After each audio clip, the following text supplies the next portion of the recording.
so, please go and read Multipolarity as World Government 3.0 and its Pied Pipers in its entirety. Take notes. There's a lot to learn from this article.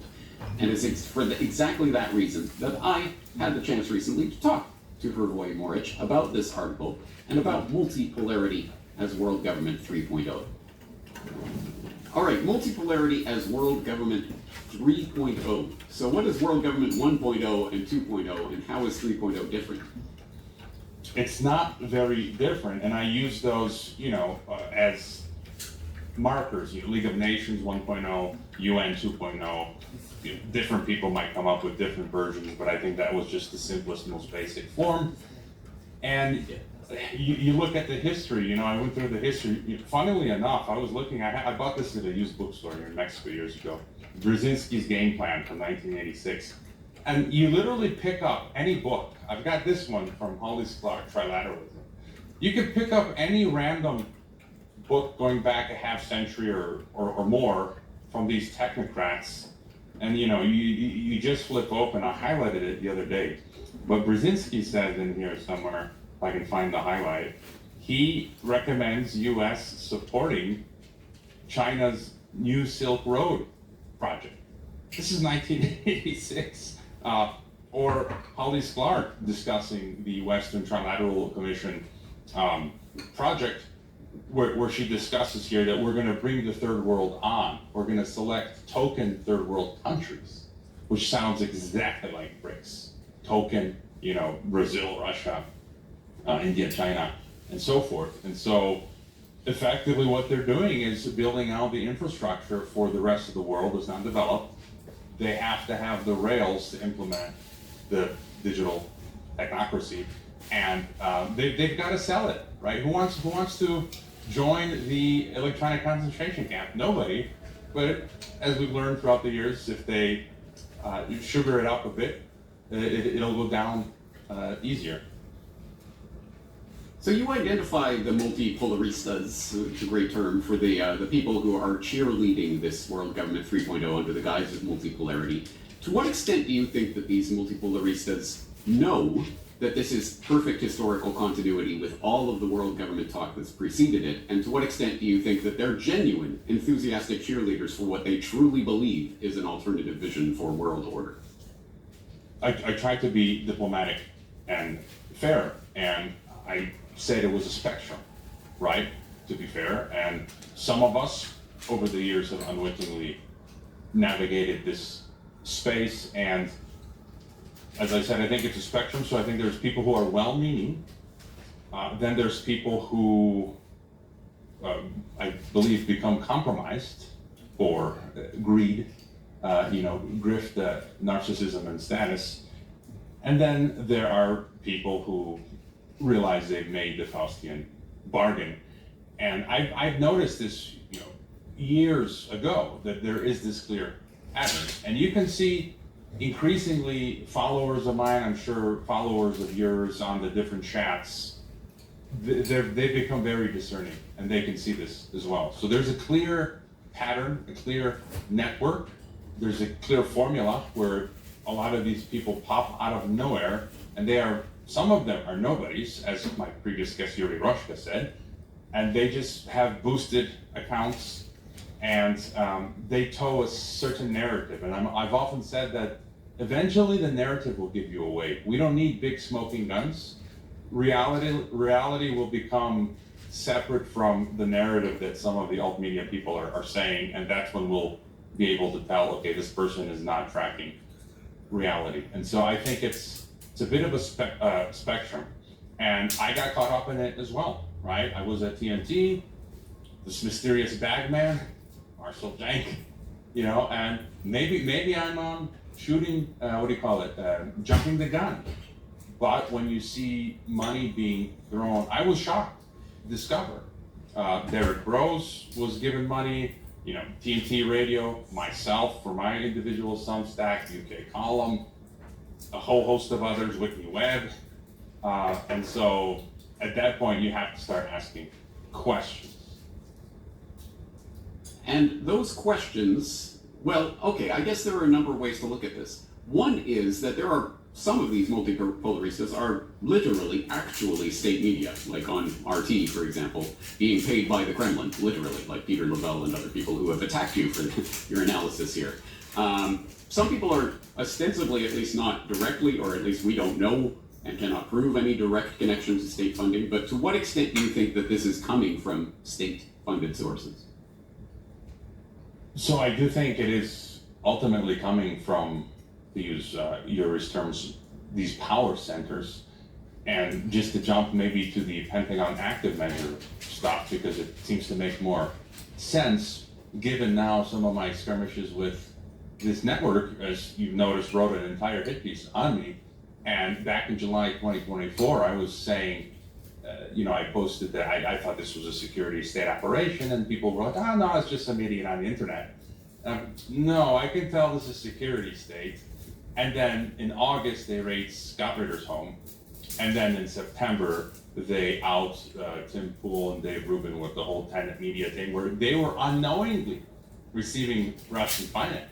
So when you look at that, and then you look at what's happening with this German bagman, so to speak, who lives all over the world, I begin to wonder, and then these Pentagon active measures, these anonymous accounts keep towing the Pentagon narrative. That's a flag.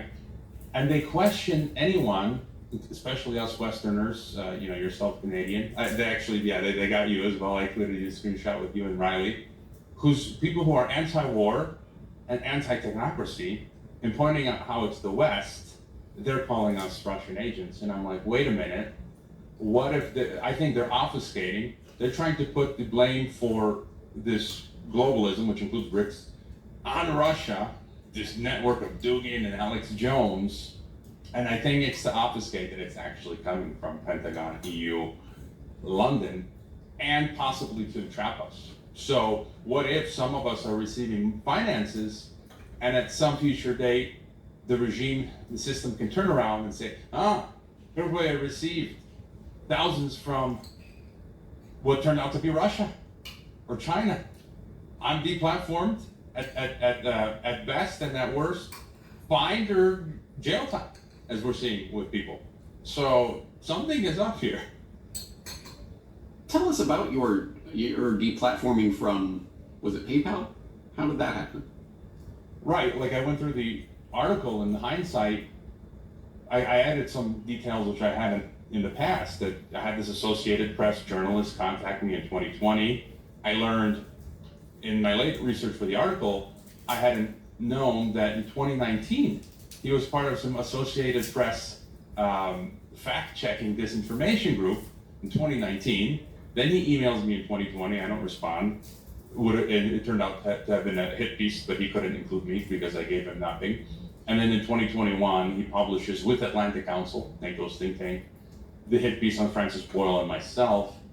And that same week, I'm taken off of Patreon.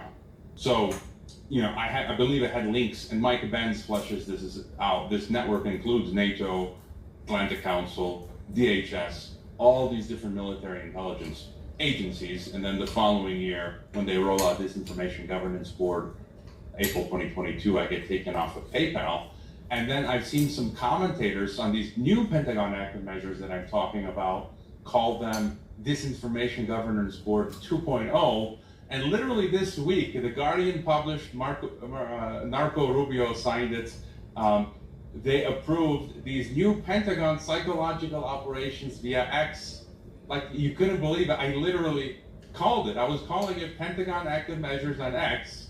And literally a few days ago, they reveal that the Pentagon will be running psyops on X to control the narrative. So how do you like that, Apple? So it's a confusing game plan, because clearly we have seen, you have demonstrated with no end of detail in your article that this is the globalist game plan. It has been in operation for generations at this point, and has been concertedly worked towards by the technocratic oligarchs of all countries, but of course a lot in the West. They've been working towards this for a long time. And now they are attacking the people who are attacking that concept by associating them with the other side of this multipolar arrangement. Make it make sense to me.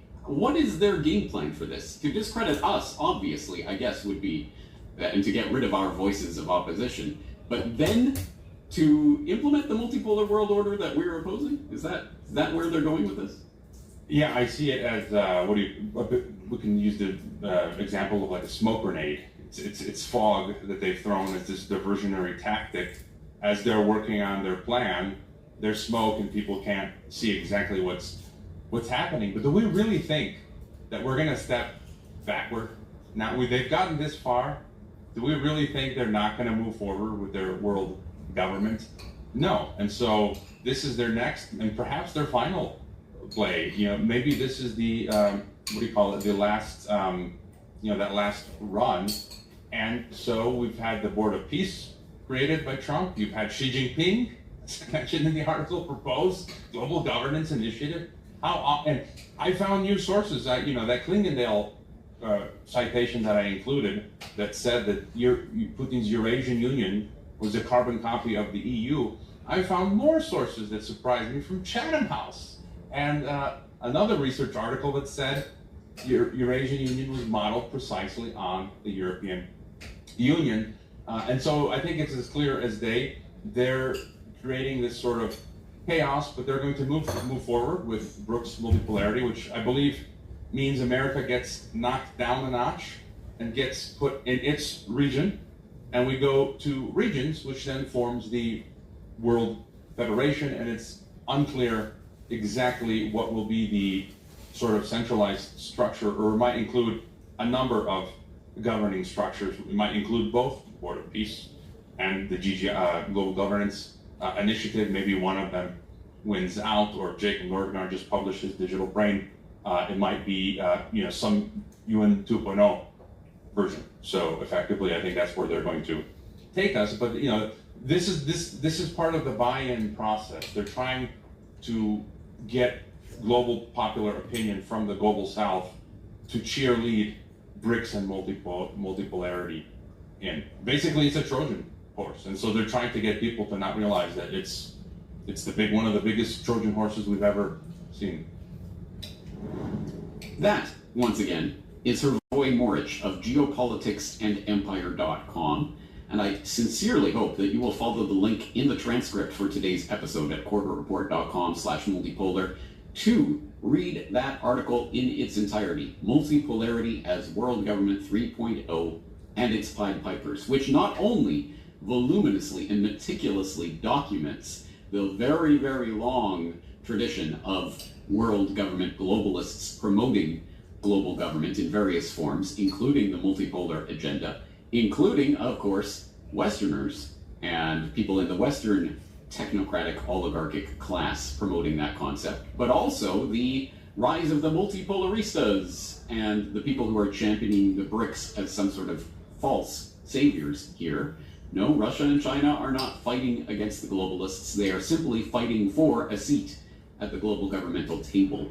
And regional government as a de facto world government is something that's been envisioned by visionaries for a very long time, going at least back to Orwell in 1984, in his 1948 book, 1984, envisioning the world of Eurasia and Oceania and East Asia, and they're always at war with each other in some combination, in some alliances, whatever, bombs are raining down, who knows where it's coming from. Anyway, the point is, you are slaves and serfs in the Big Brother state, and that is, unfortunately, the technocratic vision for humanity. So in order to be against that, we have to understand that system and the types of people who are promoting that, and that is what Hervoy also gets into in that article. So support him if you can, because people like Hervoy and myself and others are not being sponsored by state actors in order to pump and pimp a particular message, and we are not getting algorithmically boosted for being nobodies out of nowhere who suddenly arrive and have millions and millions of followers on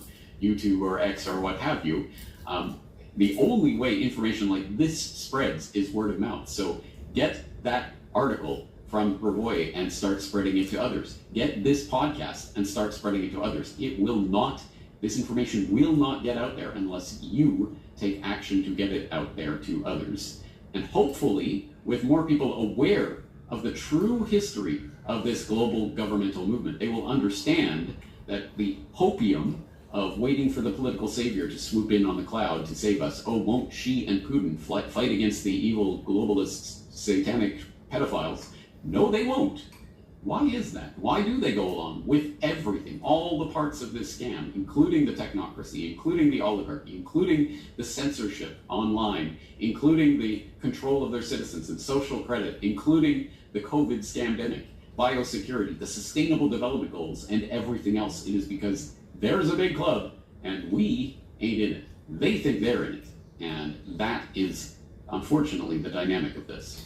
So there is a lot of information to ponder today, a lot of documented, detailed resources and links to everything that I'm talking about, everything that I'm mentioning. And then from there, exploration of all the various interviews and podcasts and episodes and articles that I've done on this subject in the past that you can get from the links in the transcript. And then following that information and the links from those different sources. So there's a lot of information to digest, but I hope that you see the overall picture. We are being steered towards a global technocratic world order of regional government where you will own nothing. You'll probably be unhappy, but they'll tell you that you're happy. And if they have their way with the brain chips and what have you, you'll learn to love Big Brother. I don't know about you, but I'm against that, no matter who is pushing it on whatever side of whatever imaginary line drawn on a map. That's the simple message for today. And if you want the message in greater detail, please go to corbettreport.com/multipolar and start exploring this information for yourself. But I think we're going to leave today's exploration there. I'm James Corbett of corbettreport.com, thanking you for investing your time in today's exploration. I'm looking forward to talking to you again in the near future.